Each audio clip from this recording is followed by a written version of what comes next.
home and office for the next 5 years.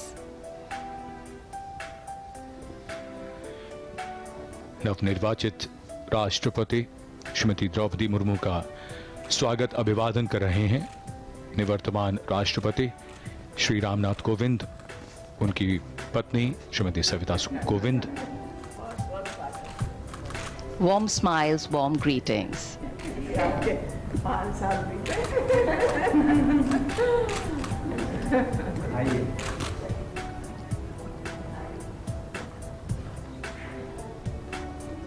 And as the hosts lead the President-elect towards the President's study, joy writ large on every face. A special moment for everyone here.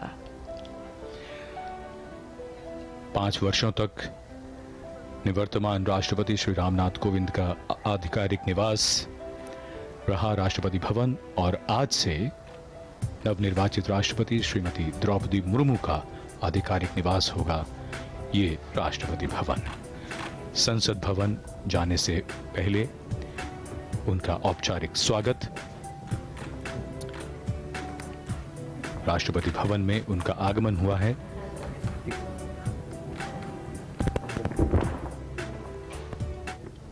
And as President Kovind will bid adieu to his office and makes way for Srimati Murmu, we witness another core component of democracy, that change is the only constant, and graceful transitions ensure seamless continuity.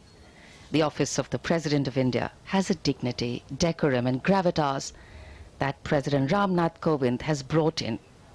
In addition to upholding these, his earthy wisdom has added a lot.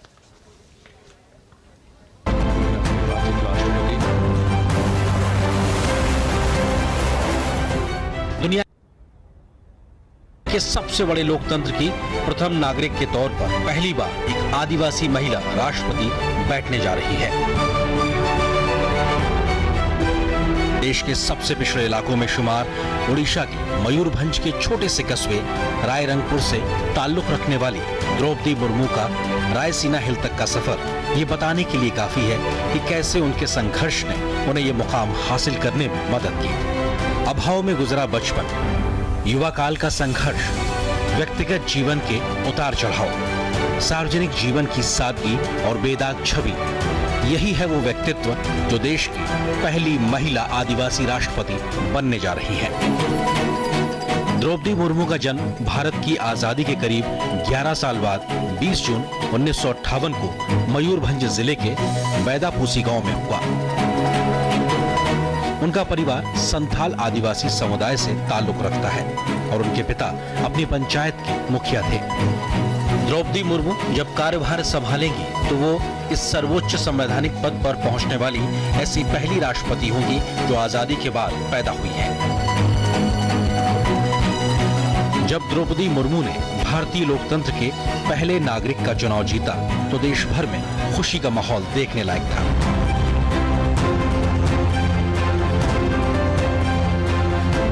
प्रधानमंत्री नरेंद्र मोदी ने भी उनकी जीत को गरीबों, पिछड़ों और हाशिए के लोगों की जीत करार दिया तो उनके प्रशासनिक अनुभव से देश को लाभ मिलने का भरोसा भी जताया। रायसीना हिल तक पहुंचने से पहले द्रौपदी मुर्मू का एक लंबा संघर्ष रहा है और उन्होंने लोगों और समाज से जुड़कर लोगों के बीच एक अलग पहचान बनाई है। साल 1979 में भुवनेश्वर के रमा देवी महिला कॉलेज से बीए पास करने वाली द्रौपदी मुर्मू ने अपने पेशेवर करियर की शुरुआत उड़ीसा सरकार के लिए क्लर्क की नौकरी से की। तब वह सिंचाई और ऊर्जा विभाग में जूनियर सहायक के पद पर थी। क्लर्क की नौकरी छोड़ने के बाद उन्होंने अपने घर रायरंगपुर में एक शिक्षक के तौर पर भी काम किया। द्रौपदी मुर्मू ने रायरंगपुर में Shri Aurobindo integral education and research centre में शिक्षक के तौर पर करीब 3 साल तक पढ़ाया। एक शिक्षक के तौर पर उनकी मेहनत ने उन्हें इलाके में एक नई पहचान दिलाई। शिक्षक की जिम्मेदारी के बाद द्रौपदी मुर्मू के राजनीतिक सफर की शुरुआत वार्ड काउंसलर के तौर पर साल 1997 में शुरू हुई। वो रायरंगपुर नगर पंचायत के चुनाव में वार्ड पार्षद चुनी गई और नगर पंचायत की उपाध्यक्ष भी बनाई गई। उसके बाद वे राजनीति में लगातार आगे बढ़ती चली गईं और रायरंगपुर विधानसभा सीट से बीजेपी की टिकट पर 2 बार साल 2000 और साल 2004 में विधायक बनी। पहली बार विधायक बनने के बाद वो साल 2000 से 2004 तक नवीन पटनायक के मंत्रिमंडल में स्वतंत्र प्रभार राज्य मंत्री के तौर पर भी उन्होंने काम किया। उन्होंने बतौर मंत्री के तौर पर 2-2 साल तक वाणिज्य और परिवहन विभाग और मत्स्य पालन के अलावा पशु संसाधन विभाग संभाला। द्रौपदी मुर्मू को ओडिशा में सर्वश्रेष्ठ विधायकों को मिलने वाला नीलकंठ पुरस्कार से भी नवाजा गया। एक विधायक के तौर पर उनका आचरण और गंभीरता ने सभी को प्रभावित किया। जब द्रौपदी मुर्मू का राजनीतिक सफर आगे बढ़ने लगा तो उनकी व्यक्तिगत जिंदगी में बड़ा तूफान आया। एक एक कर अपने उन्होंने 2 बेटे खो दिए और उसके बाद अपने पति को भी खो दिया। अपने बेटे और पति के खो देने से वो एक तरीके से टूट गई और आध्यात्म की शरण में चली गई। खुद को बिखरने से रोकने के लिए उन्होंने योग और ध्यान का सहारा लिया। द्रौपदी मुर्मू को साल 2015 में झारखंड का राज्यपाल बनाया गया। मई 2015 में झारखंड की पहली महिला और आदिवासी राज्यपाल के तौर पर उन्होंने नई जिम्मेदारी संभाली।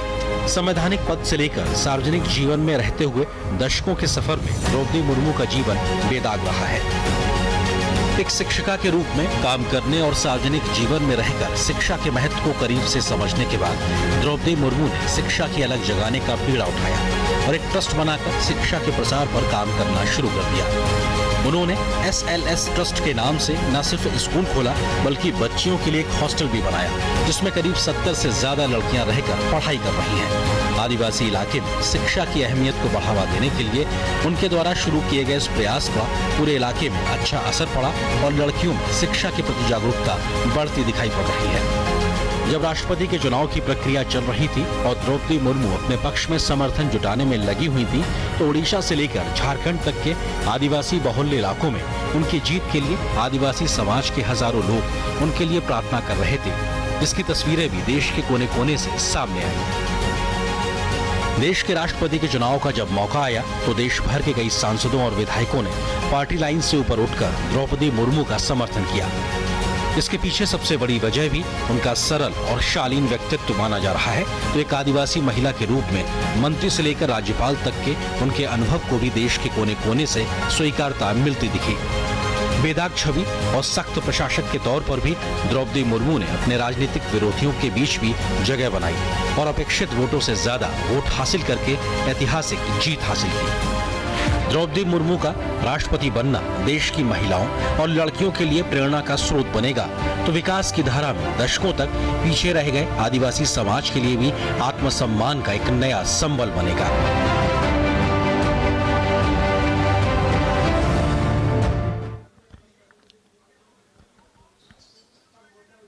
नवनिर्वाचित राष्ट्रपति श्रीमती द्रौपदी मुर्मू ये ना तो साधारण व्यक्ति हैं और ना ही इनके संघर्ष की गाथा साधारण है। मुश्किल से जूझने, अपना रास्ता बनाने, जन कल्याण के नित नए अवसर तलाशने और हार न मानने का जज्बा जब होता है तब व्यक्ति असाधारण बन जाता है। आज कुछ देर में नवनिर्वाचित राष्ट्रपति और निवर्तमान राष्ट्रपति यहां राष्ट्रपति भवन से प्रस्थान करेंगे और उसके बाद संसद भवन के केंद्रीय कक्ष में देश के मुख्य न्यायाधीश जस्टिस NV रमन्ना नवनिर्वाचित राष्ट्रपति को शपथ दिलवाएंगे। शपथ ग्रहण के बाद 21 तोपों की सलामी दी जाएगी और फिर नए राष्ट्रपति का संसद के केंद्रीय कक्ष में संबोधन होगा। ये प्रांगण भव्य शानदार प्रांगण जिसकी 31 सीढ़ियां और उसके बाद ये यहां पर सभी तैयारियां पूरी। राष्ट्रपति अंगरक्षक जिनका नेतृत्व संभाला है कर्नल अनूप तिवारी ने।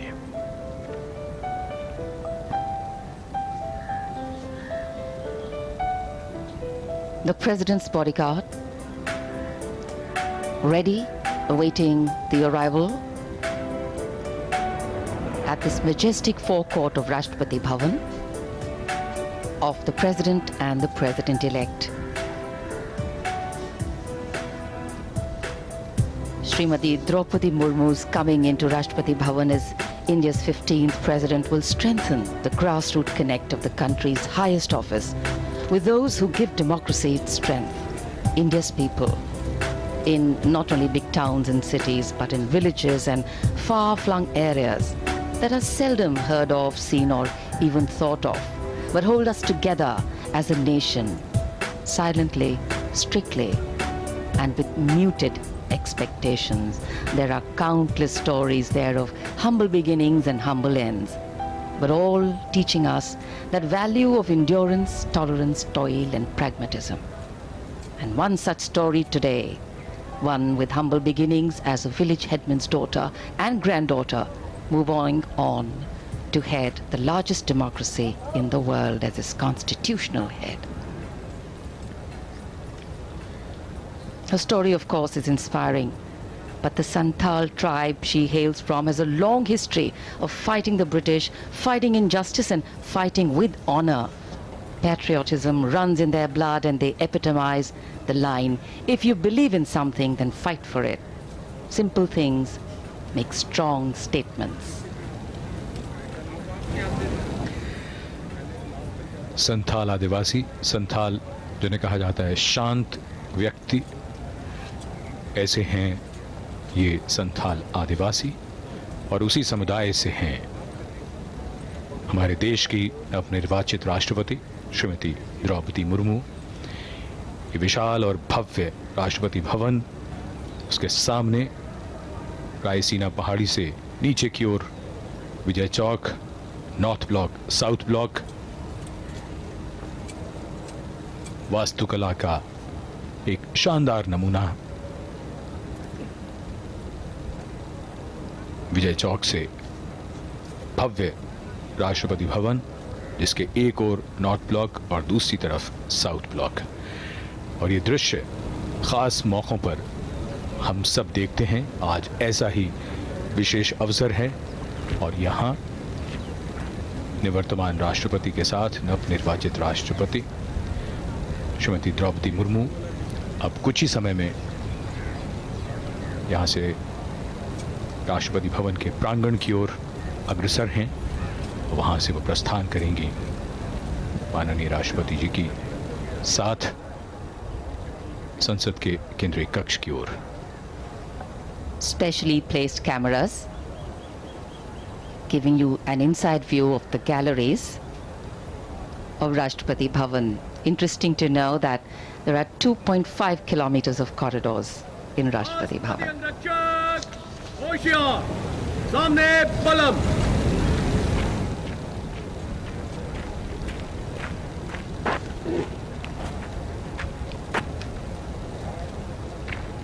In architecture, material influences the expression royal, regal, splendid without being overbearing or overwhelming.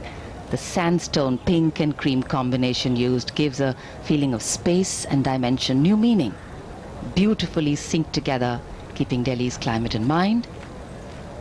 We are very blessed to have a lovely light breeze blowing here in the national capital.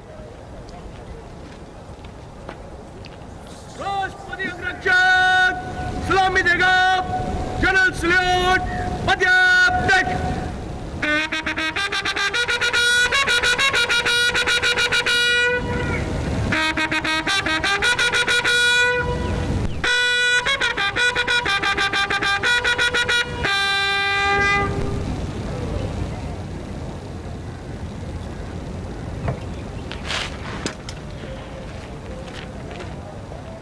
प्रांगण में समारोहिक और औपचारिक गतिविधियां जारी हैं। राष्ट्रपति भवन का प्रांगण, राष्ट्रपति भवन में कुल 227 खंबे हैं और इसका प्रांगण अंग्रेजी के अक्षर टी के आकार का है। मुख्य द्वार से भीतर तक दोनों ओर हरियाली और नहर है, फव्वारे हैं और यहाँ प्रांगण की लाल बजरी कालीन की तरह चमकती हुई लगती है।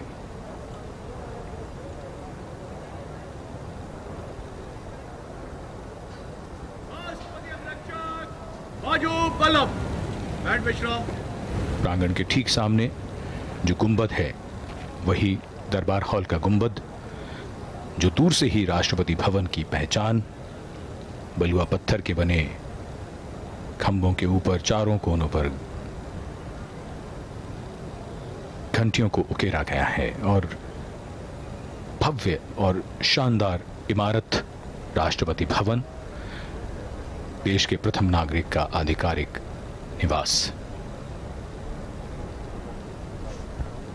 The work of democracy is hard, the progress of democracy is uneven, and the only path of democracy is through inclusion. Today we walk the talk of inclusion, diversity and possibilities. As Smt Droupadi Murmu will take oath as India's 15th President. As the first tribal woman President of India, Smt Murmu has not only made her family, her tribe or her well-wishers proud, she's ensured that every Indian's heart, irrespective of origin or background, beats to the tune of the uplifting rhythm of pride, applause and joy. We belong to a country that breaks stereotypes, that raises eyebrows in surprise, and that believes in raising the bar for innovating, adapting and coping. बहुत सी बातें जो लोगों को आश्चर्य में डाल सकती हैं, लोगों को अविश्वसनीय लगे, भारतीय लोकतंत्र ऐसा करता रहता है, और जिसमें ताज़ा उदाहरण हमारे देश की नवनिर्वाचित राष्ट्रपति का है, साधारण पृष्ठभूमि से आने वाली, और उसके बाद देश के सर्वोच्च संवैधानिक पद पर पहुंचकर उन्होंने करोड़ों करोड़ों मन को प्रेरित किया है, और भविष्य में ये संदेश भी दिया है उन्होंने कि संघर्षों से जूझना है, लड़ना है और आगे बढ़ना है। The President's bodyguard here, their commandant, Colonel Anup Tiwari, the second in command, Lieutenant Colonel Ramakant Yadav. राष्ट्रपति अंगरक्षकों की रेजिमेंट भारतीय सेना की सबसे पुरानी रेजिमेंट है, और इस रेजिमेंट की स्थापना सन 1773 में वॉरेन हेस्टिंग्स ने की थी। सबसे पहले इसे द गार्ड ऑफ मुगल्स कहा गया था, लेकिन बाद में इसे अनेक नाम दिए गए। इस रेजिमेंट का गठन एक विशिष्ट घुड़सवार यूनिट के रूप में हुआ। स्वतंत्रता के बाद कई बार राष्ट्रपति अंगरक्षक ने अनेक युद्ध में अपने युद्ध कौशल का परिचय दिया। राष्ट्रपति अंगरक्षक के सैनिक समारोहिक औपचारिकताओं में दक्ष हैं, वे प्रशिक्षित घुड़सवार और कुशल टैंक चालक भी हैं। The President's bodyguard on magnificent dark bay and bay-colored mounts.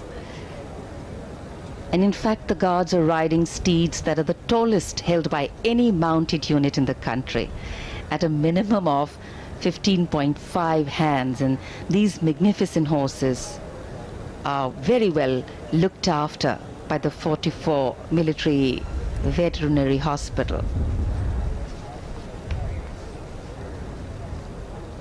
A unique, distinct regiment. The personnel are handpicked, all of them at least 6 feet tall. And of course, besides performing ceremonial duties for the President, the officers and men of the bodyguards are trained horsemen, paratroopers and tanksmen. Chushul in 1962, in the Western Theatre in 1965, and in Operation Pavan in Sri Lanka in 1988. They've all seen action there.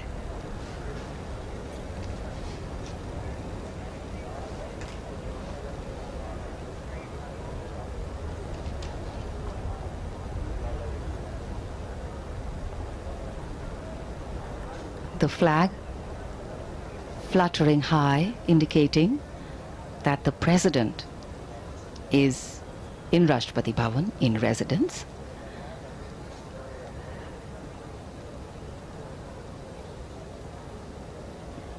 equality, freedom, justice, pluralism, tolerance, respect, participation.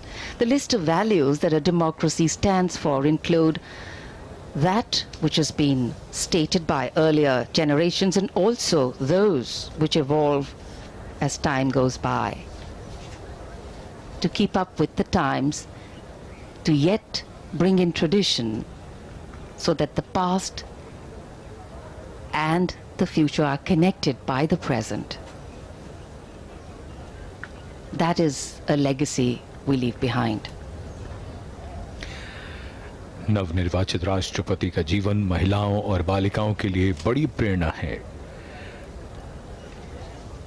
ज्यादातर समाजों में हमने देखा है कि लिंग भेद होता है, बेटा बेटी में भेद किया जाता है और ऐसे में बालिकाओं के सामने, महिलाओं के सामने संघर्ष और भी ज्यादा कठिन हो जाता है। पिछले कुछ वर्षों में सरकार ने बालिका विकास के लिए कई कदम उठाए हैं, जिनमें बेटियों को बचाने के लिए बेटियों को बचाओ और इसी के साथ बेटी बचाओ बेटी पढ़ाओ, सुकन्या समृद्धि योजना, सीबीएसई की उड़ान योजना, लड़कियों के लिए मुफ्त या राज सहायता प्राप्त शिक्षा, कॉलेजों और विश्वविद्यालयों में महिलाओं के लिए आरक्षण, माध्यमिक शिक्षा के लिए लड़कियों को प्रेरित करने की राष्ट्रीय योजना। इसके साथ साथ जो सबसे महत्वपूर्ण बात आ जाती है वो ये कि जितने भी अवसर हैं उसमें कहीं कोई भेदभाव ना हो, समानता हो, लड़कों के बराबर उन्हें भी आगे बढ़ने के वो सभी अवसर प्राप्त हों और ये सुनिश्चित हो घर से। वो समाज जब भेद नहीं करता, जब बेटा और बेटी समान हैं, तब वो समाज पूरी तरह से विकसित होता है, विकास करता है। ये ऐसी कहानियां हैं जो प्रेरणादायी हैं और जिनकी मिसालें आने वाली पीढ़ियां भी देंगी।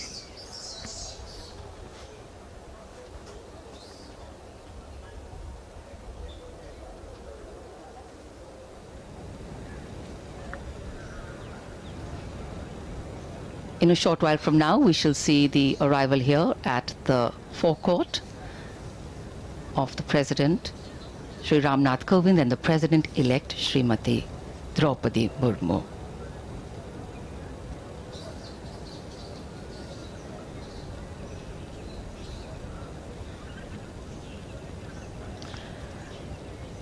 As the constitutional head of the country, the President is de facto also the first citizen of India, playing a significant role of the head of state of India. The President is also the supreme commander of the 3 Indian armed forces.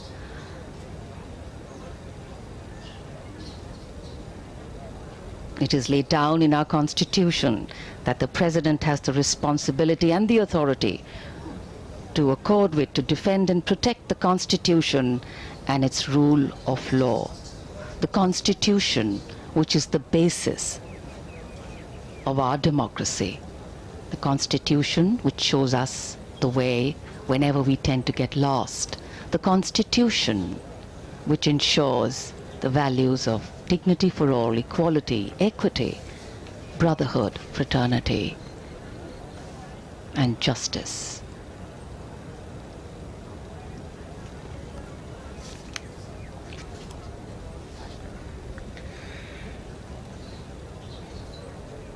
राष्ट्रपति अंगरक्षक मुस्तैद राष्ट्रपति भवन के प्रांगण में दरबार hall के सामने ये प्रांगण की मुख्य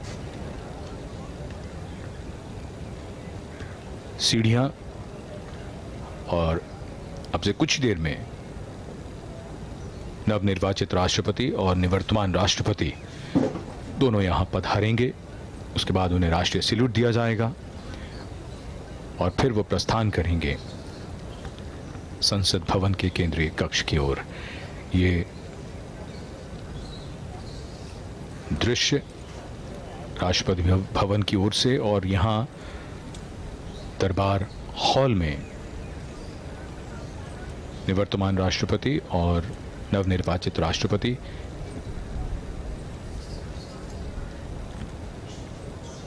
information and informal procession.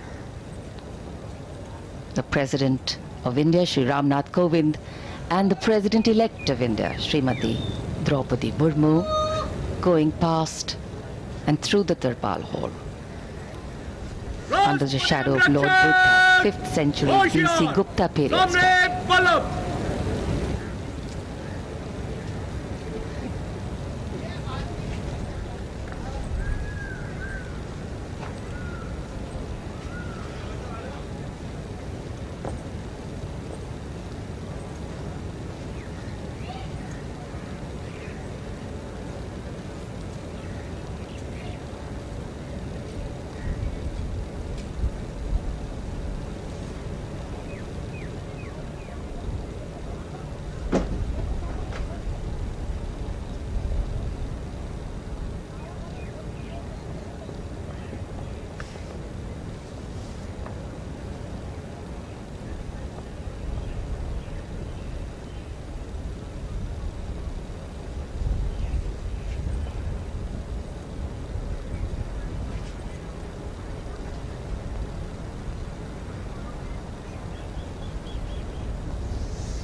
The dignitaries moving towards the dais for the national salute. राष्ट्रपति अंगरक्षक सलामी देगा राष्ट्र salute पद्यात्मक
President Ramnath Kovind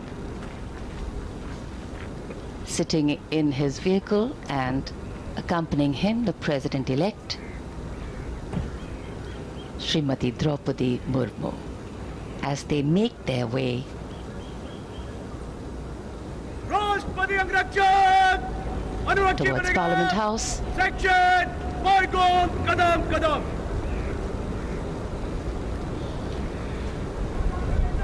Rashtrapati Bhavan से नवनिर्वाचित राष्ट्रपति श्रीमती द्रौपदी मुर्मू और निवर्तमान राष्ट्रपति श्री रामनाथ कोविंद प्रस्थान कर रहे हैं संसद भवन के केंद्रीय कक्ष की ओर। उनके साथ राष्ट्रपति अंगरक्षक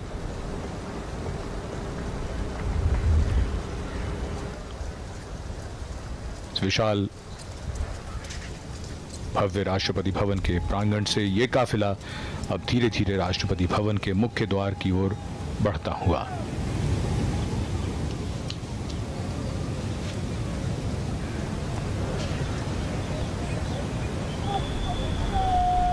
भारत के लोकतंत्र का एक महत्वपूर्ण दिन, खास मौका। देश की 15वीं राष्ट्रपति अब से कुछ ही देर में शपथ लेंगी।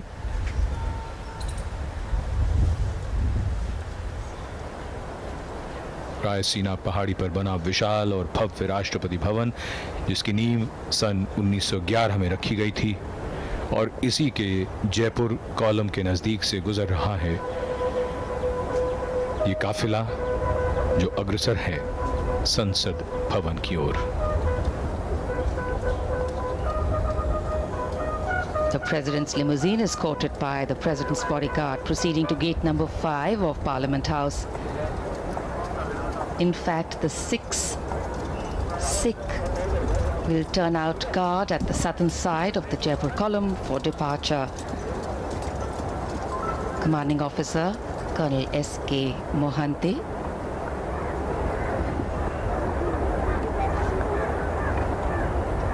Personnel from the 3 services, and we showed you shots of this earlier, have lined up the path with arms on the route and will present arms as the dignitaries pass by.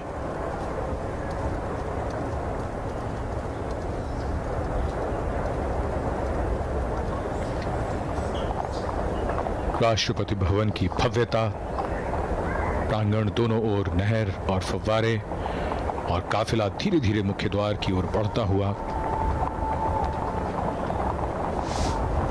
विशाल लोहे का मुख्य द्वार जो विशेष अवसरों पर खोला जाता है, और आज ऐसा ही विशेष अवसर है जब भारत की 15वीं राष्ट्रपति अब से कुछ ही देर में शपथ ग्रहण करेंगी। निवर्तमान राष्ट्रपति श्री रामनाथ कोविंद का कार्यकाल पूरा हो रहा है।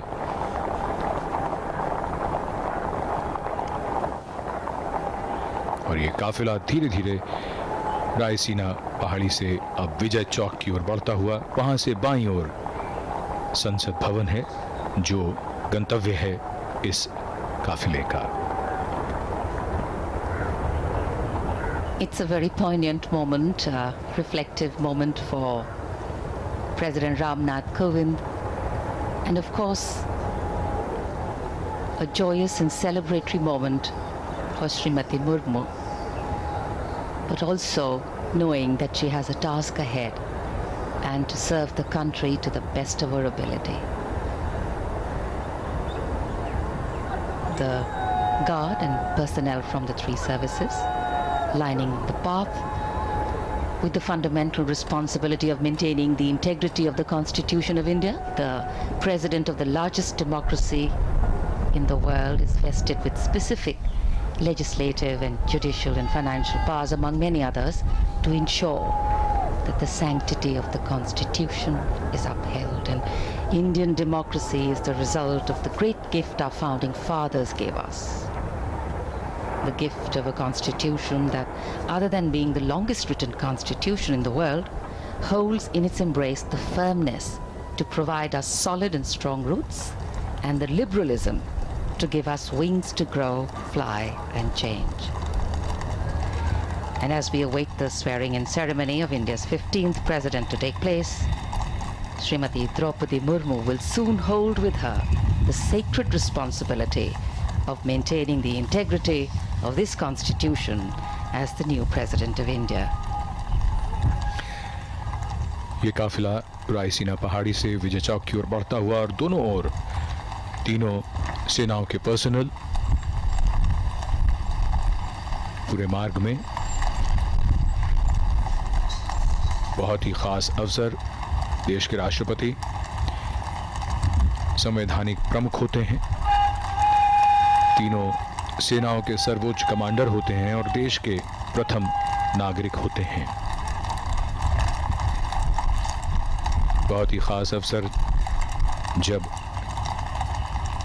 एक राष्ट्रपति का कार्यकाल पूरा हो रहा है और नई राष्ट्रपति इस पद की जिम्मेदारी अब से कुछ ही देर में ग्रहण करेंगी।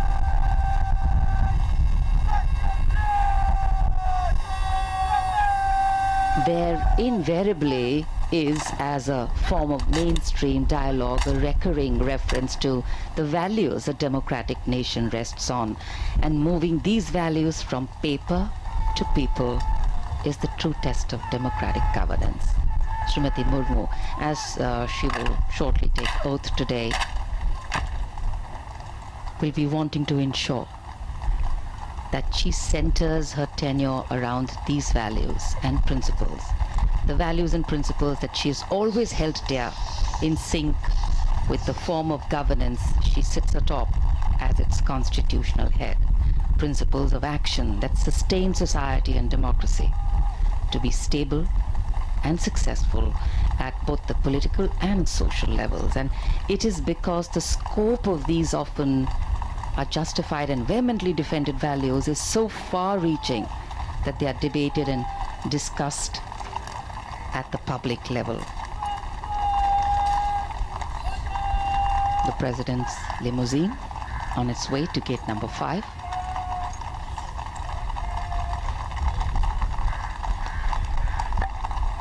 जन कल्याण की यात्रा सतत निरंतर चलती रहती है। भारतीय लोकतंत्र के लिए एक बेहद शानदार दिन, जहां सर्वोच्च संवैधानिक पदों पर किस तरीके से हस्तांतरण होता है, ये इसके हम सब गवाह बन रहे हैं, साक्षी बन रहे हैं। और ये हमारे लोकतंत्र की, हमारी लोकतांत्रिक विरासत की ये खूबसूरत तस्वीर।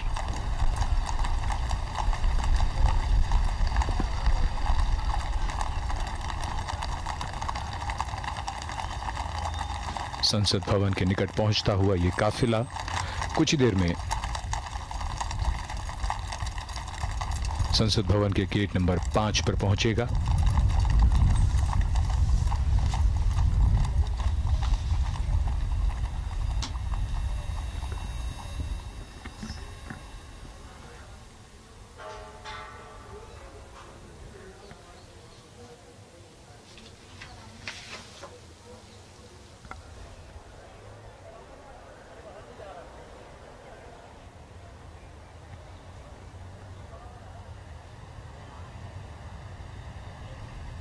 The carcade making its entry to Parliament House.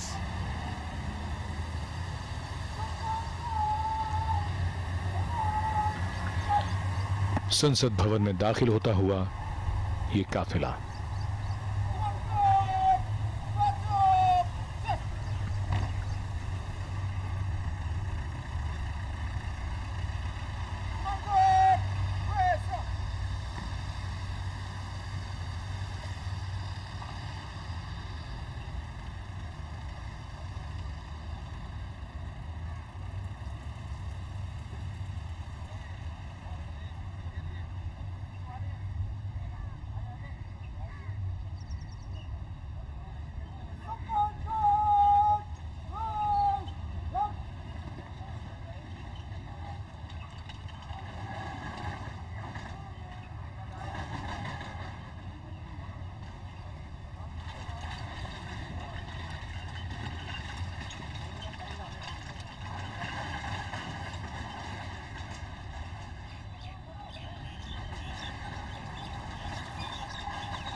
The carcade has arrived in the Parliament House. The outgoing President, Mr. Ramnath Kovind, along with the President-elect, Madam Droupadi Murmu, have now reached the venue, the Central Hall of Parliament, wherein, in just a few moments from now, Madam Droupadi Murmu will be sworn in as the 15th President of India.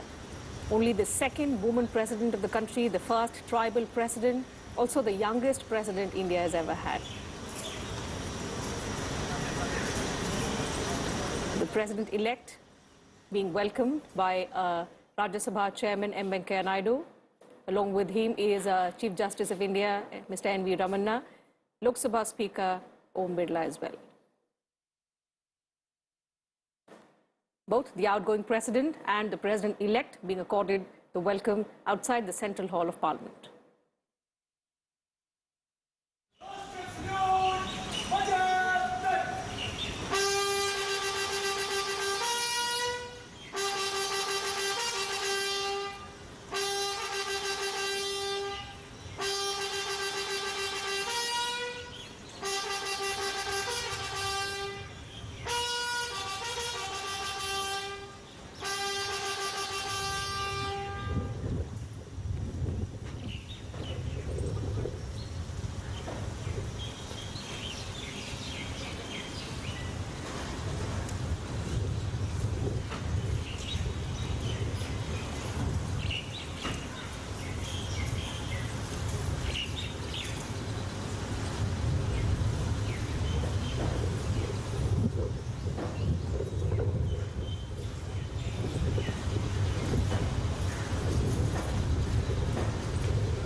That's the tradition, the discipline that, we see every 5 years when the outgoing President escorts the President-elect from the Rashtrapati Bhavan to the Parliament premises, wherein in the iconic Central Hall of Parliament, the President-elect takes oath of office.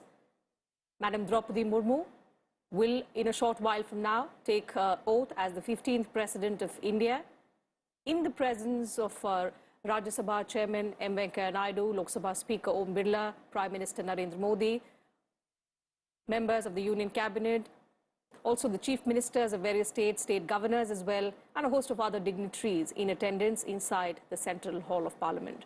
Chief Justice of India, Mr. N.V. Ramanna, will administer the oath of office to Madam Droupadi Murmu, who will, in a short while from now, take oath as the 15th President of India from the iconic Central Hall of Parliament. बिल्कुल अपने आप में ये ऐतिहासिक तस्वीरें कुछ ही पलों में नवनिर्वाचित राष्ट्रपति द्रौपदी मुर्मू देश के सर्वोच्च संवैधानिक पद की शपथ लेंगी। आजादी के बाद जन्म लेने वाली वो पहली राष्ट्रपति होंगी, साथ ही दूसरी महिला राष्ट्रपति और जनजातीय समुदाय से राष्ट्रपति पद तक का सफर तय करने वाली पहली महिला।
nationality.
राष्ट्रपति महोदय, आदेश हो तो निर्वाचन आयोग से प्राप्त निर्वाचित राष्ट्रपति के निर्वाचन का प्रमाणन पढ़ा जाए। यतः भारत के संविधान के अनुच्छेद 324 द्वारा भारत के राष्ट्रपति के पद के निर्वाचन का अधीक्षण, निर्देशन और नियंत्रण भारत निर्वाचन आयोग में निहित है और यतः श्री रामनाथ कोविंद की पदावधि का अवसान वर्ष 2022 के जुलाई मास के 24वें दिन तदनुसार शक संवत के वर्ष 1944 के श्रावण मास के दूसरे दिन होने के लिए नियत है और यतः भारत के राष्ट्रपति के पद को भरने के लिए संविधान तथा राष्ट्रपतीय और उपराष्ट्रपतीय निर्वाचन अधिनियम 1952 के उपबंधों और तदधीन बनाए गए नियमों और आदेशों के अनुसार निर्वाचन करा लिया गया है तथा परिणाम घोषित कर दिया गया है। अब इसलिए भारत निर्वाचन आयोग एतद द्वारा प्रमाणित करता है कि श्रीमती द्रौपदी मुर्मू वर्ष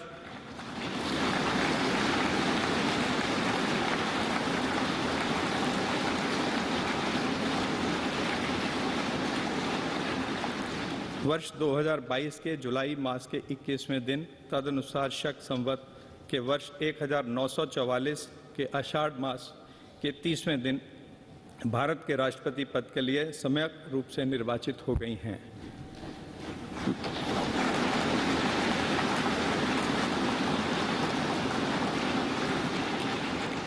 भारत गणराज्य के 73वें वर्ष में हमारे हस्ताक्षर और भारत निर्वाचन आयोग की मोहर से वर्ष 2022 के जुलाई मास के इस 21वें दिन तदनुसार शक संवत के वर्ष 1944 के आषाढ़ मास के 30वें दिन प्रदत्त किया गया।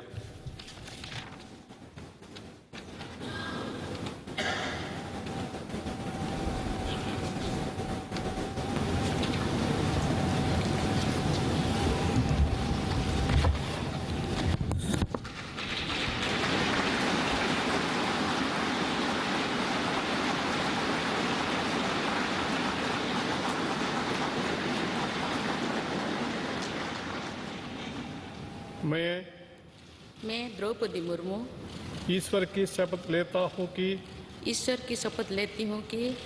मैं श्रद्धापूर्वक भारत के राष्ट्रपति के पद का कार्यपालन करूंगी तथा अपनी पूरी योग्यता से संविधान और विधि का परिरक्षण, संरक्षण और प्रतिरक्षण करूंगी और मैं भारत की जनता की सेवा और कल्याण में निरत रहूंगी।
राष्ट्रपति महोदया, आपका आदेश हो तो आपके पद ग्रहण की उद्घोषणा की जाए और उसे भारत के राजपत्र में प्रकाशित किया जाए। इसकी सूचना प्रमुख सेना केंद्रों तथा विदेश स्थित सभी भारतीय मिशनों, राज्य सरकारों तथा संघ शासित प्रदेशों क्षेत्रों के प्रशासकों को भेजी जाए। भारत सरकार के सभी मंत्रालयों और विभागों को भी सूचना तथा आवश्यक आदेश जारी करने हेतु भेजा जाए।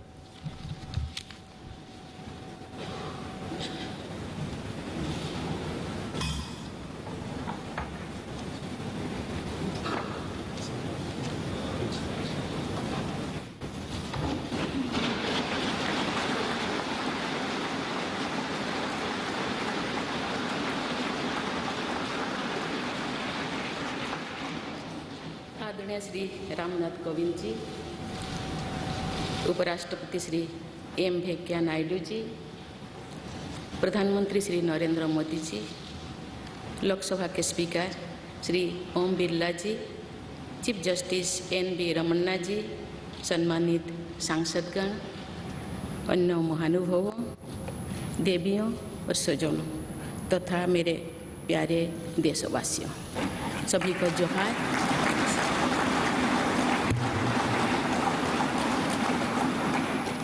भारत के सर्वोच्च संवैधानिक पद पर निर्वाचित करने के लिए मैं सभी सांसदों और सभी विधानसभा सदस्यों का हार्दिक आभार व्यक्त करती हूँ।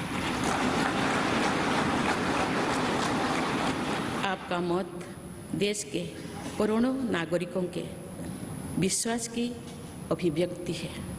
मैं भारत के समस्त नागरिकों की आशा, आकांक्षा और अधिकारों की प्रतीक इस पवित्र संसद से सभी देशवासियों का पूरी विनम्रता से अभिनंदन करती हूँ।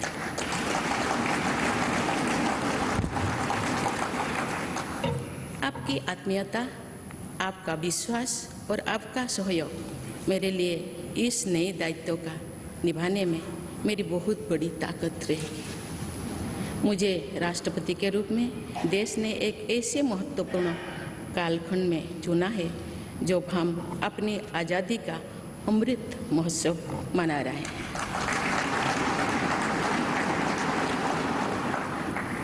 आज से कुछ दिन बाद ही देश अपनी स्वाधीनता के 75 वर्ष पूरी करेगा।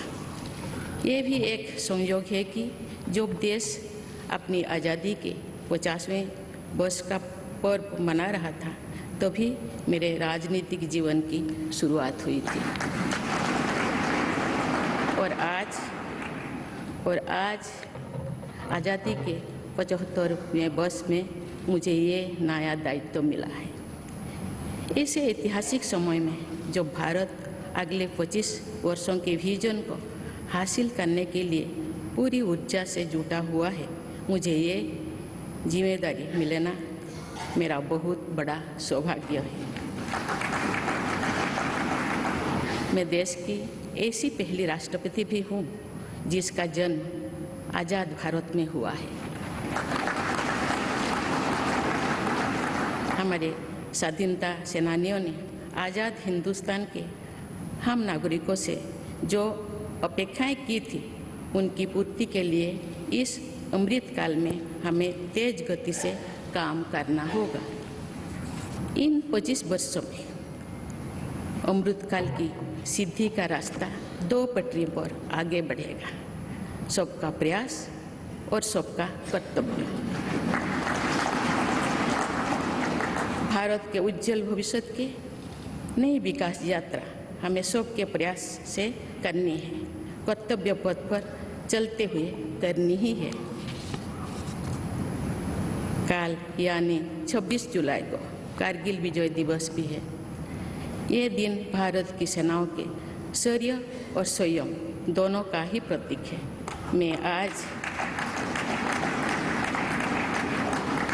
मैं आज देश की सेनाओं को तथा देश के समस्त नागरिकों को कारगिल विजय दिवस की अग्रिम शुभकामनाएं देती हूँ। देवियों और स्वजनों, मैंने अपनी जीवन यात्रा पूर्वी भारत में ओडिशा के एक छोटे से आदिवासी गांव से शुरू की थी। मैं जिस पृष्ठभूमि से आती हूँ वहाँ मेरे लिए प्रारंभिक शिक्षा प्राप्त करना भी एक सपने जैसा ही था, लेकिन अनेक बाधाओं के बावजूद मेरा संकल्प दृढ़ रहा और मैं कॉलेज जाने वाली अपने गांव की पहली बेटी थी।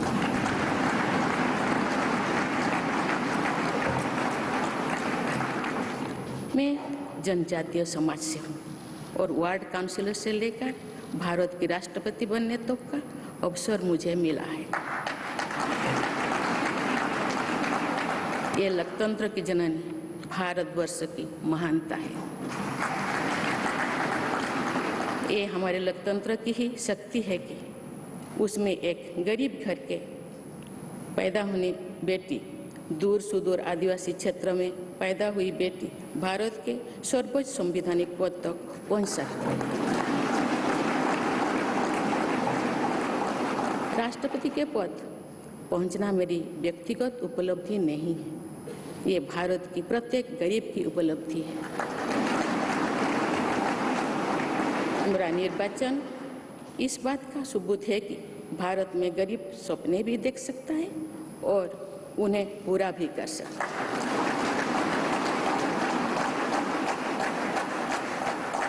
और ये मेरे लिए बहुत संतोष की बात है कि जो सदियों से वंचित रहे, जो जीवन विकास के लाभ से दूर रहे, वे गरीब, दलित, पिछड़े तथा आदिवासी मुझे ये अपना प्रतिबिंब देख सकते हैं। मेरे इस निर्वाचन में देश के गरीब व का आशीर्वाद शामिल है। देश की करोड़ों महिलाओं और बेटियों के सपनों और सामर्थ्य की झलक है। मेरे इस निर्वाचन में पुराने लीग से हटकर नए रास्ते पर चलने वाले भारत के आज के युवाओं का साहस भी शामिल है। ऐसे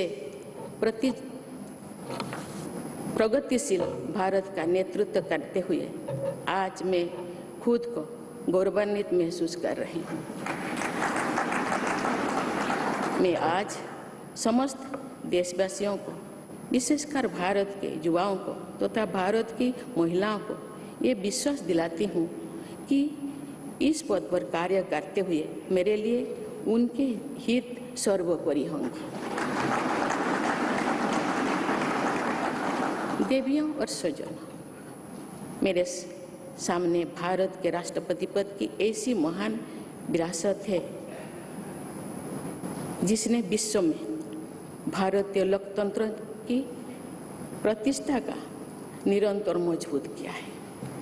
देश के प्रथम राष्ट्रपति डॉक्टर राजेंद्र प्रसाद से लेकर श्री रामनाथ कोविंद जी तक अनेक विभूतियों ने इस पद को सुशोभित किया है। इस पद के साथ साथ देश ने इस महान परंपरा के प्रतिनिधित्व का दायित्व भी मुझे सौंपा है। संविधान के आलोक में मैं पूरी निष्ठा से अपने कर्तव्यों का निर्वहन करूंगी। मेरे लिए भारत के लोकतांत्रिक सांस्कृतिक आदर्श और सभी देशवासी हमेशा मेरे ऊर्जा के स्रोत रहेंगे। देवियों और स्वजनों, हमारे संवैधानिक संग्राम में, स्वाधीनता संग्राम में एक राष्ट्र के तौर पर भारत की नई यात्रा की रूपरेखा तैयार की है। हमारा स्वाधीनता संग्राम उन संघर्षों और बलिदानों की अविरल धारा है जिसने आज़ाद भारत के लिए कितनी ही आदर्शों और संभावनाओं की सिंचा था। पूज्य बापू ने हमें स्वराज, स्वदेशी, स्वच्छता और सत्याग्रह द्वारा भारत के सांस्कृतिक आदर्शों की स्थापना का मार्ग दिखाया था। नेताजी सुभाष चंद्र बोस, नेहरू जी, सरदार पटेल, बाबा साहेब अम्बेडकर, भगत सिंह, सुखदेव, राजगुरु, चंद्रशेखर आजाद जैसे अनगिनत स्वाधीनता सेनानियों ने हमें राष्ट्र के स्वाभिमान को सर्वोपरि रखने की शिक्षा दी थी। रानी लक्ष्मीबाई, रानी वेलु नाचियार, रानी गाईदिन्लु और रानी चेन्निमा जैसी अनेकों वीरांगनाओं ने राष्ट्र इच्छा और राष्ट्र निर्माण में नारी शक्ति की भूमिका को नई ऊर्जा दी है। संथाल क्रांति, पाइक क्रांति से लेकर कोल क्रांति और भील क्रांति ने स्वतंत्रता संग्राम में आदिवासी योगदान को और सशक्त किया। सामाजिक उत्थान एवं देश प्रेम के लिए धरती आबा भगवान बिरसा मुंडा जी के बलिदान से हमें प्रेरणा मिली थी। मुझे खुशी है कि आज़ादी की लड़ाई में जनजातीय समुदाय के योगदान को समर्पित अनेक म्यूजियम देश भर में बनवाया जा रहा है।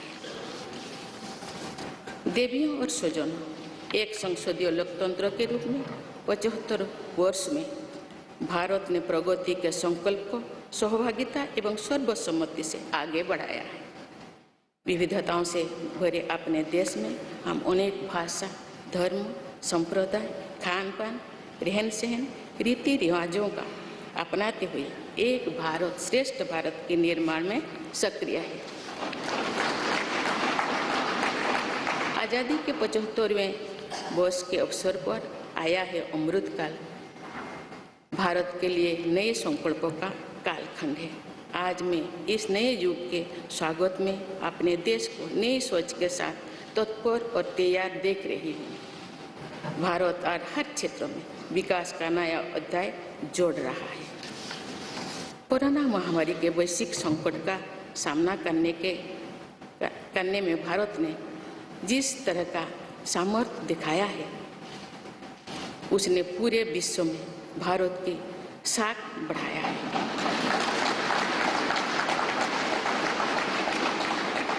हम हिंदुस्तानियों ने अपने प्रयासों से न सिर्फ इस वैश्विक चुनौती का सामना किया, बल्कि दुनिया के सामने नई मापदंड भी स्थापित की।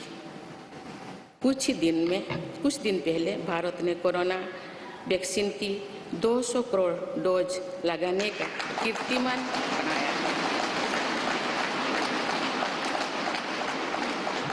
इस पूरी लड़ाई में भारत के लोगों ने जिस संयम, साहस और सहयोग का परिचय दिया, वो एक समाज के रूप में हमारी बढ़ती हुई शक्ति और संवेदनशीलता का प्रतीक है। भारत ने इन मुश्किल हालात में न केवल खुद को संभाला, बल्कि दुनिया की मदद भी की। कोरोना महामारी से बने माहौल में आज दुनिया भारत को नए विश्वास से देख रही है। दुनिया की आर्थिक स्थिरता के लिए, सप्लाई चेन की सुगमता के लिए और वैश्विक शांति के लिए दुनिया को भारत से बहुत उम्मीदें हैं। आगामी महीनों में भारत अपनी अध्यक्षता में G20 ग्रुप की मेजबानी भी करने जा रही है। इसमें दुनिया के 20 बड़े देश भारत की अध्यक्षता में वैश्विक विषयों पर मंथन करेंगे। मुझे विश्वास है भारत में होने वाले इस मंथन से जो निष्कर्ष और नीतियां निर्धारित होंगे, उनसे आने वाले दशकों की दिशा तय होगी। देवियों और स्वजनों, 200 पहले मुझे रायरंगपुर में श्री अरबिंदो इंटीग्रल स्कूल में शिक्षक के रूप में कार्य करने का अवसर मिला था। कुछ ही दिनों के बाद श्री अरबिंदो जी की 150वीं जन्म जयंती मनाई जाएगी। शिक्षा के बारे में श्री अरबिंदो के विचारों ने मुझे निरंतर प्रेरित किया है। जन प्रतिनिधि के रूप में विभिन्न पदों पर कार्य करते हुए और फिर राज्यपाल के रूप में भी मेरा शिक्षण संस्थानों के साथ सक्रिय जुड़ाव रहा है। मैंने देश के युवाओं के उत्साह और आत्मबल को करीब से देखा है। हम सभी के श्रद्धेय पटेल जी कहा करते थे कि देश के युवा जब आगे बढ़ते हैं तो वे सिर्फ अपने ही भाग्य नहीं बनाते बल्कि देश का भी भाग्य बनाते हैं।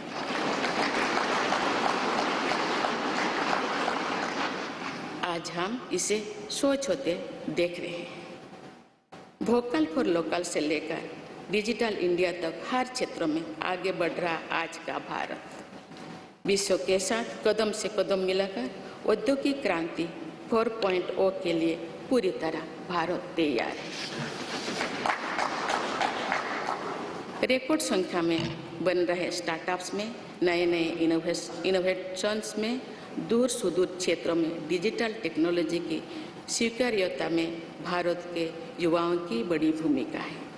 बीती वर्षों में भारत ने जिस तरह महिला सशक्तिकरण के लिए निर्णय लिए हैं, नीतियाँ बनाई गई है, इससे भी देश में एक नई शक्ति का संचार हुआ है। मैं चाहती हूँ कि हमारी सभी बहनें व बेटियाँ अधिक से अधिक सशक्त हो तथा वे देश के हर क्षेत्र में अपना योगदान बढ़ाती रहें। मैं अपने देश के युवाओं से कहना चाहती हूँ कि आप न केवल अपने भविष्य का निर्माण कर रहे हैं बल्कि भविष्य के भारत की नींव भी रख रहे हैं। देश के राष्ट्रपति के तौर पर मेरा हमेशा आपको पूरा सहयोग रहेगा।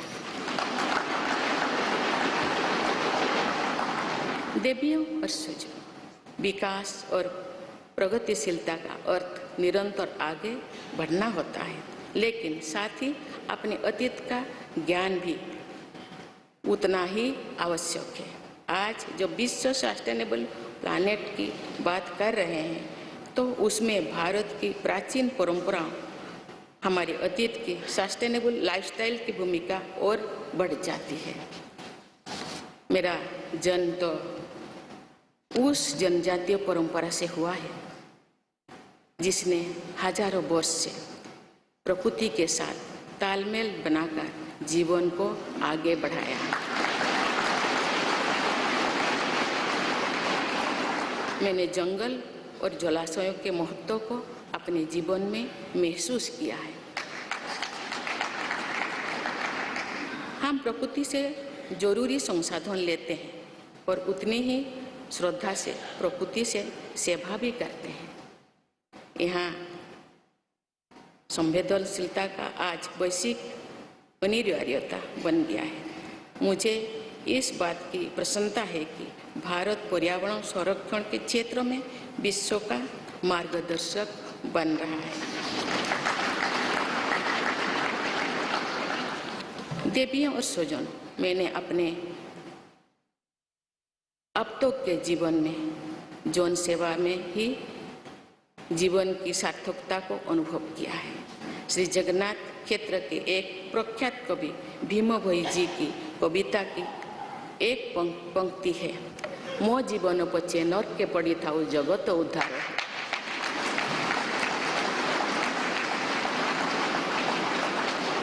अर्थात अपने जीवन के हित और हित से बड़ा जगत कल्याण के लिए कार्य करना होता है।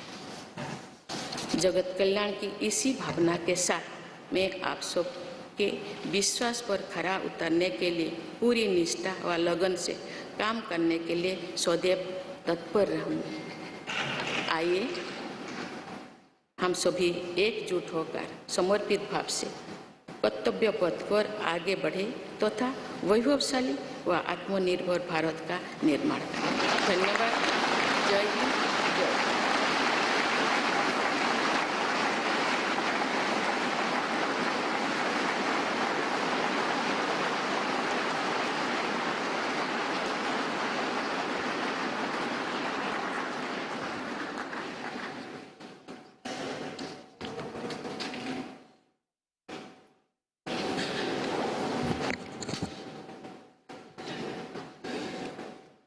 Honorable President, Smt Droupadi Murmu ji, respected Sri Ramnath Kovind ji, Prime Minister Sri Narendra Bhai Modi ji, Speaker of Lok Sabha Sri Om Birla ji, Chief Justice of India Sri N.V. Ramana ji, respected parliamentarians, other dignitaries, brothers and sisters, and my dear fellow citizens, Namaskar.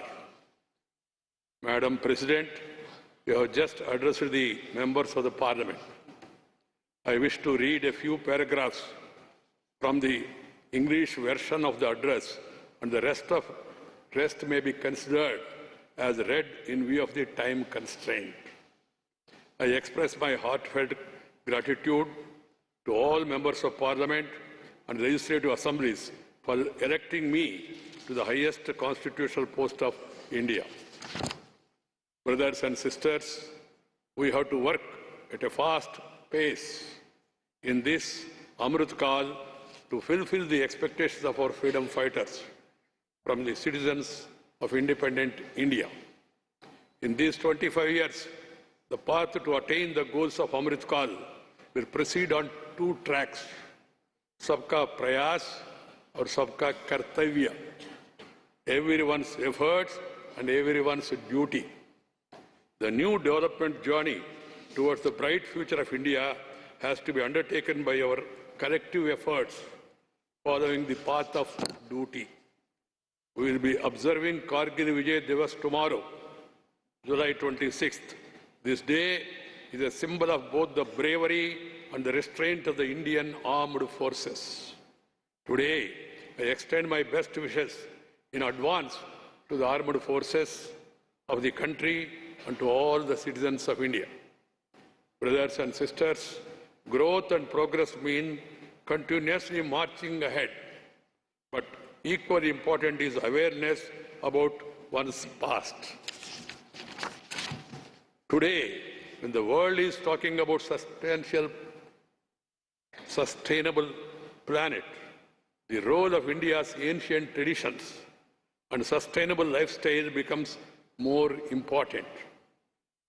I was born in the tribal tradition which has lived in harmony with the nature for thousands of years. I have realized the importance of forests and water bodies in my life. We take necessary resources from nature and serve nature with equal reverence. This sensitivity has become a global imperative today. I am happy that India is guiding the world in the field of environmental protection. Brothers and sisters, in my life so far, I have realized the meaning of life only through public service. There is a line from the poem of Bhim Bhoi Ji, a famous poet of Sri Jagannath Kshetra. Mo jibana bacche, narke paditav, jagata uddar hev. That is, working for the welfare of the world is far greater than one's own interest. With the spirit of welfare of the world, it always be ready to work. All of us, with full devotion and dedication, to live up to the trust you all have reposed in me. Let us all unite and move forward on the path of duty with a dedicated spirit to build a glorious and self-reliant India. Thank you. Jai Hind.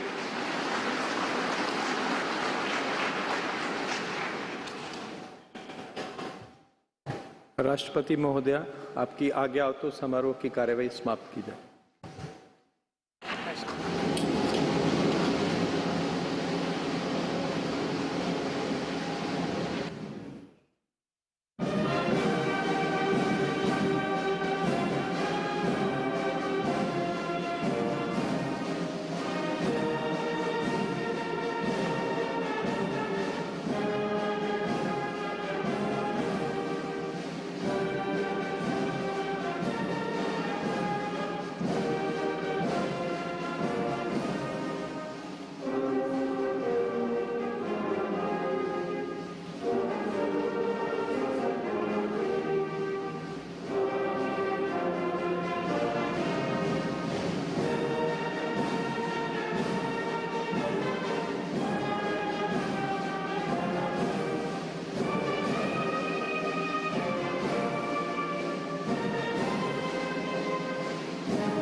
नमस्ते करेंगे।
So 25th of July, yet again going down in Indian history as a significant day.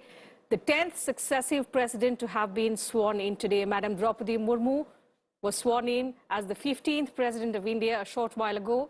The oath of office was administered to her by Chief Justice of India, N.V. Ramana. The ceremony has now concluded. In fact, after the oath-taking ceremony, which was followed by a 21-gun salute and the first address of the 15th president, which was then, excerpts of which were also translated in English and read out by Vice President and Rajya Sabha Chairman Mr. M. Venkaiah Naidu. The ceremony in the Central Hall of Parliament has now concluded, and as you can see, the 14th President of India, Mr. Ramnath Kovind, the new President, Madam President Murmu, along with other dignitaries now leaving for the Rashtrapati Bhavan.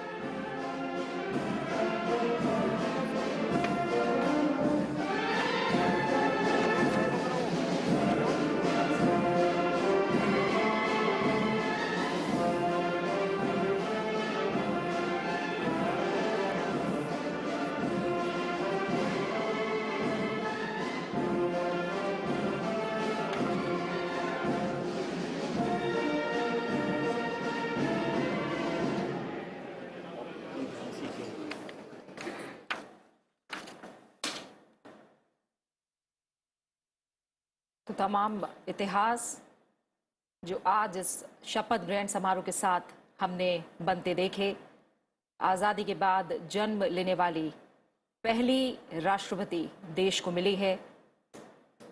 साथ ही हम देख रहे हैं कि अब राष्ट्रपति द्रौपदी मुर्मू राष्ट्रपति भवन की ओर रवाना होंगी और राष्ट्रपति भवन के फोरकोर्ट में हैंडिंग ओवर सेरेमनी होगी और इसके बाद राष्ट्रपति भवन से रामनाथ कोविंद विदा होंगे।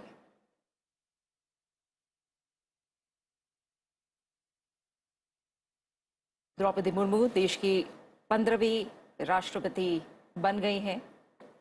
संसद भवन से ये सीधी तस्वीरें आप देख पा रहे हैं। देश में दूसरी बार सर्वोच्च पद पर महिला आसीन हुई हैं।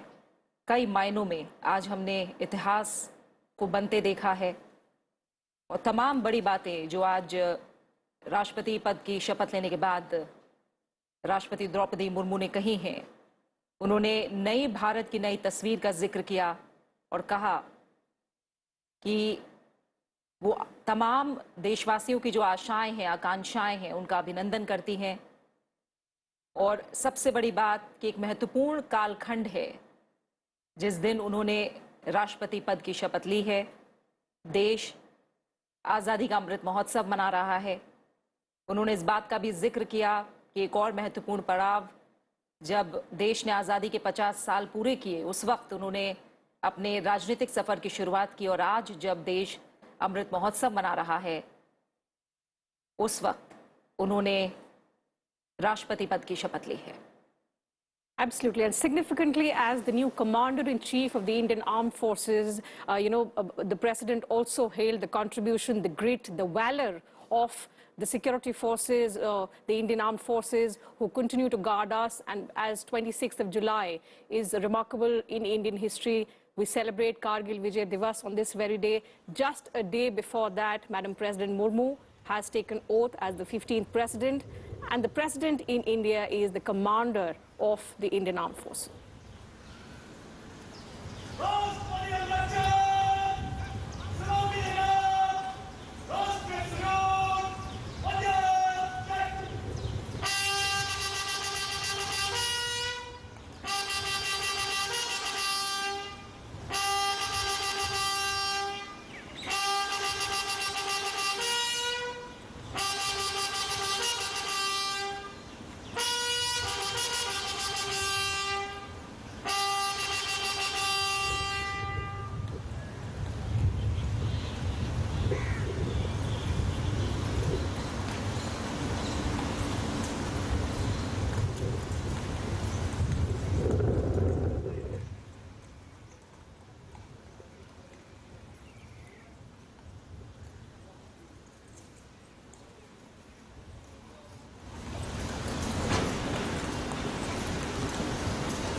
श्रीमती द्रौपदी मुर्मू ने शपथ ले ली है और अब देश की 15वीं राष्ट्रपति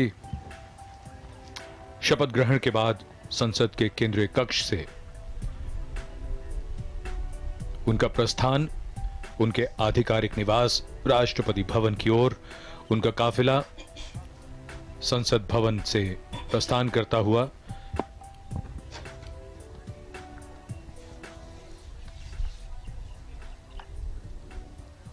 25 जुलाई 2022 का दिन इतिहास में दर्ज होता हुआ देश के छठे राष्ट्रपति नीलम संजीव रेड्डी ने 25 जुलाई 1977 को शपथ ली थी। उसके बाद हर राष्ट्रपति ने अपना कार्यकाल पूरा किया है और 25 जुलाई को ही शपथ ली है।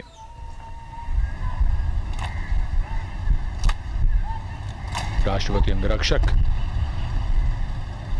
राष्ट्रपति के काफिले के आगे आगे और उनके साथ नई राष्ट्रपति श्रीमती द्रौपदी मुर्मू अपने आधिकारिक निवास राष्ट्रपति भवन की ओर, ये काफिला विजय चौक से अब रायसीना पहाड़ी की ओर बढ़ता हुआ। Srimati Droupadi Murmu is now the 15th President of the Republic of India. She now sits as the constitutional head of the nation.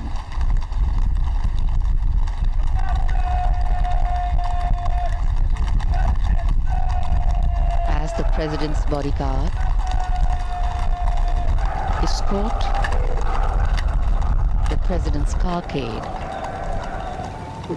towards Rashtrapati Bhavan. Personnel of the armed forces lined on either side of the path, going up the Raisina hill, salute and present arms.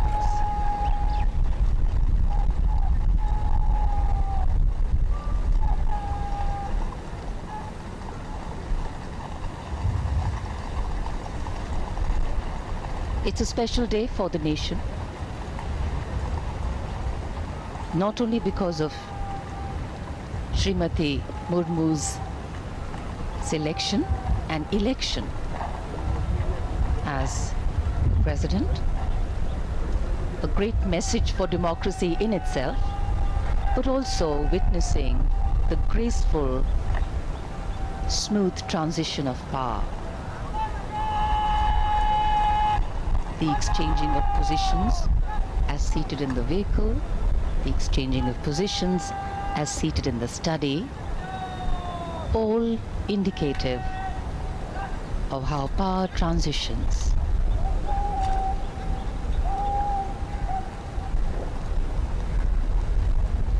The seat of power, the North Block, the South Block, the seat of governance, the Parliament House, all standing silent witness to this special moment.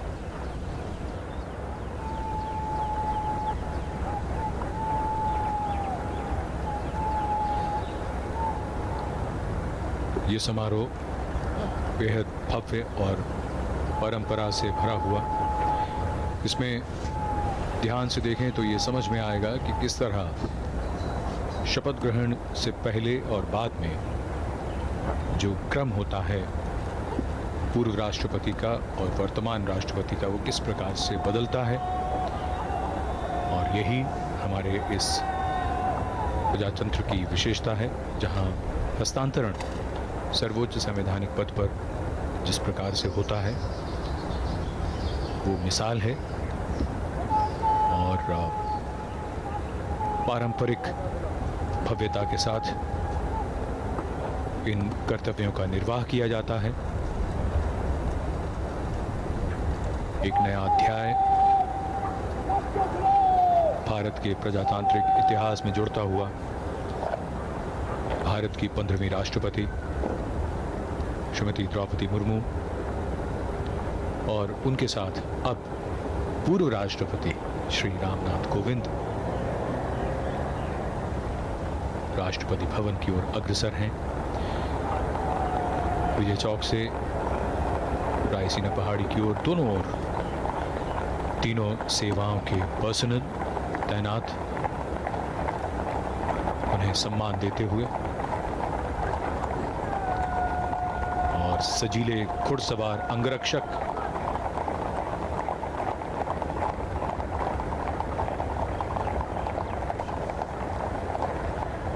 Raisina पहाड़ी पर मुख्य द्वार जो भव्यता का प्रतीक इस भव्य और आलीशान इमारत राष्ट्रपति भवन का, यहां से काफिला अब इसके मुख्य प्रांगण की ओर। We can see the imposing dome, the Jaipur column, and the pathway leading up to the forecourt of Rashtrapati Bhavan. With high positions comes a higher sense of responsibility. Power has as its companion, a constant companion, responsibility. The working on the advice of the elected government, the President of India, is the protector of the Constitution. Smt Murmu, as our new President, will hold in her heart and her hands a responsibility to ensure that the last mile, the last person is connected, interconnected, and belongs to a nation called India, a nation that is progressing. The last person has an equal share in the growth, prosperity, and progress of the nation to actually make democracy truly meaningful. बिल्कुल, अपने कार्यकाल के दौरान ऐसे कई क्षण होते हैं, कई अवसर होते हैं जब राष्ट्रपति की भूमिका बड़ी महत्वपूर्ण हो जाती है और राष्ट्रपति श्रीमती द्रौपदी मुर्मू, जिन्हें सामाजिक जीवन का, जिनका अपना खुद का जीवन सादा और ज़मीन से उनका जुड़ाव, वो समझती हैं एक साधारण व्यक्ति के दर्द को भी, उसके संघर्ष को भी, उसकी आकांक्षाओं को भी, भविष्य के उनके निर्णयों के लिए उनका यह अनुभव बहुत ही सार्थक और बहुत ही प्रासंगिक होगा। देश के सर्वोच्च संवैधानिक पद पर देश के प्रत्येक व्यक्ति के हित के लिए निर्णय लेते हुए उनका अपना निजी अनुभव, जो उनका जीवन है, वो अनुकरणीय है।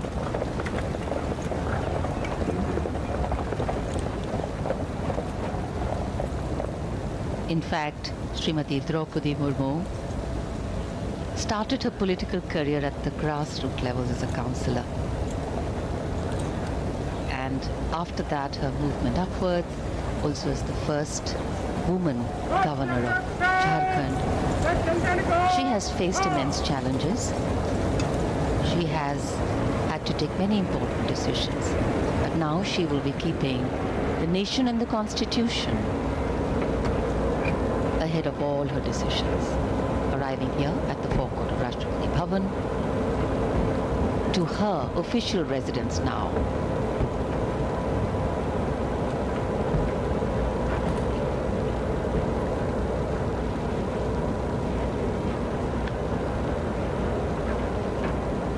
पूर्व राष्ट्रपति श्री रामनाथ कोविंद का आगमन राष्ट्रपति भवन के प्रांगण में।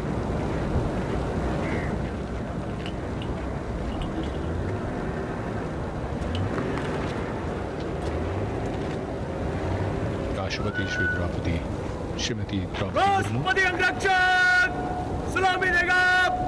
राष्ट्रीय salute Madhya take.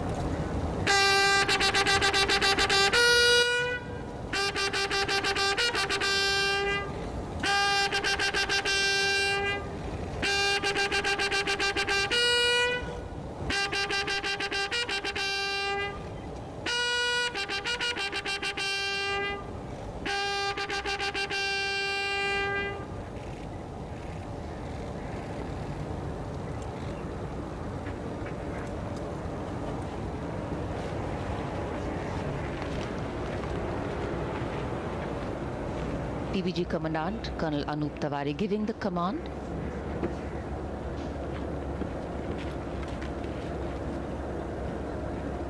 The President of India, Smt Droupadi Murmu, boarding her vehicle along with former President Shri Ramnath Kovind.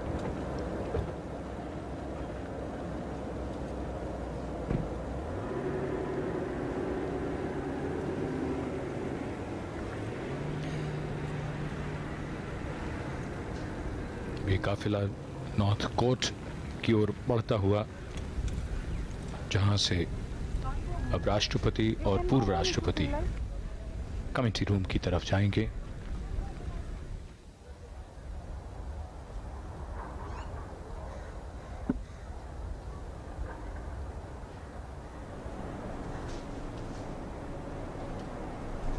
Here at the North Court, awaiting the arrival of the new president, personnel and staff of Rashtrapati Bhavan.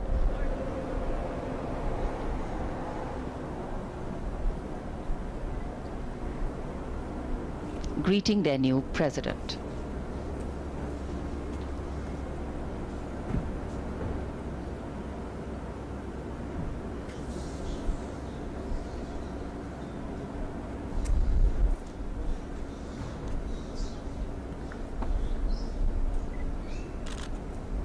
Rashtrapati Bhavan स्वागत कर रहा है नए राष्ट्रपति का, श्रीमती द्रौपदी मुर्मू और उनके साथ पूर्व राष्ट्रपति Shri Ramnath Kovind.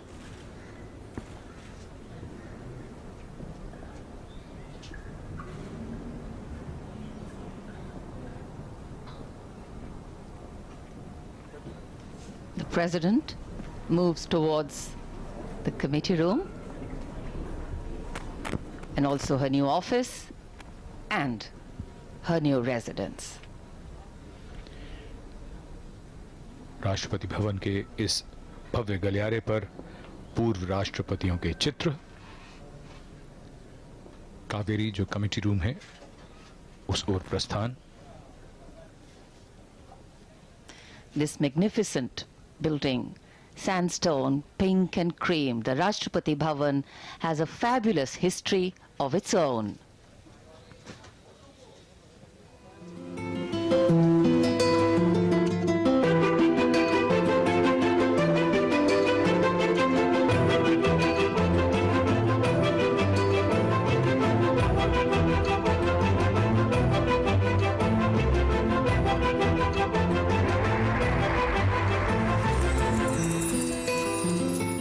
Welcome to Rashtrapati Bhavan, the office and home of the President of India. Completed in 1929, Rashtrapati Bhavan, designed by Edwin Lutyens and Herbert Baker, is one of the most magnificent presidential palaces ever built. The erstwhile symbol of colonial power and imperial domination is today representative of Indian democracy, of its inclusiveness, plurality and secularism. This is not just the residence of the constitutional head of the world's largest democracy, but also in terms of area, the largest residence of a head of state anywhere in the world.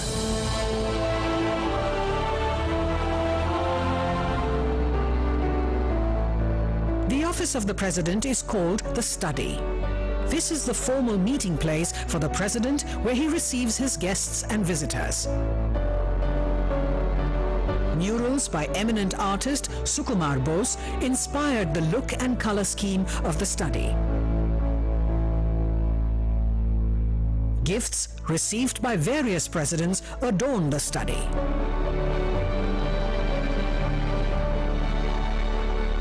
The Study opens into the morning room.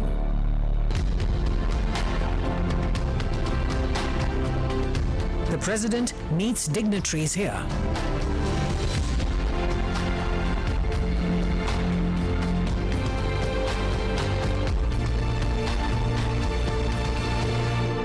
Each room in the Rashtrapati Bhavan stands witness to history.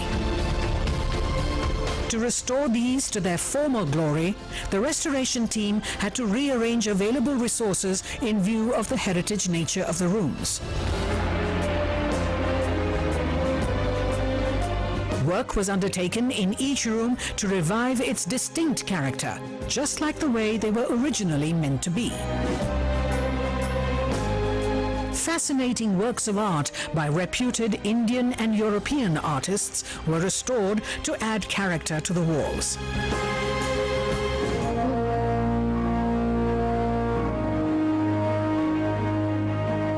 Darbar Hall is where the first government of independent India was sworn in.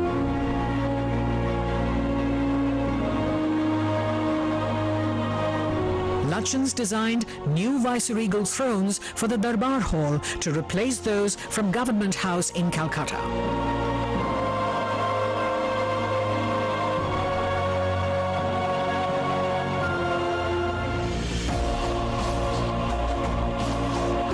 With new flags, paintings and a warm look, Darbar Hall has regained its past grandeur and is now used for hosting civil and defense investiture ceremonies and for conferment of other national and international awards.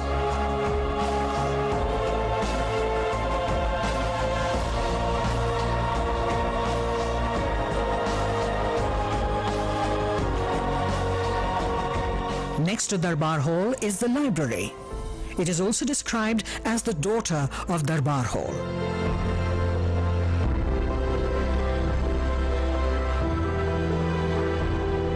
Besides priceless publications from the 19th century onwards, it also has more than 2,000 rare books. They are now being digitized and preserved for posterity.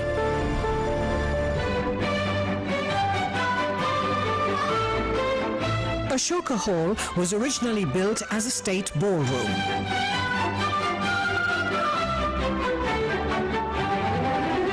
It is now the venue for accepting credentials of foreign envoys and other formal functions.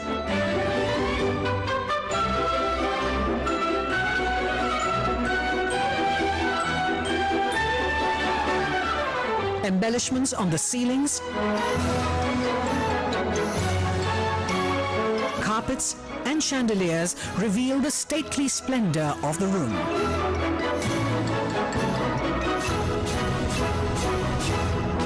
The New Age President's Estate is gearing up to present itself as a prime tourist attraction with 3 distinct tourist circuits: the main building, gardens and museums. Almost 60% of the President's Estate, that is more than 190 acres, is green, comprising dense foliage and rare flora and fauna.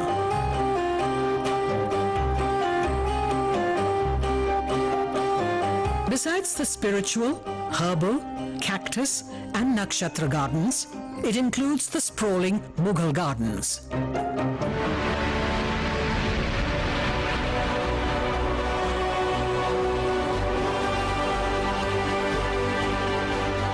Rashtrapati Bhavan, declared a Grade 1 heritage structure in 2009, is an iconic living heritage.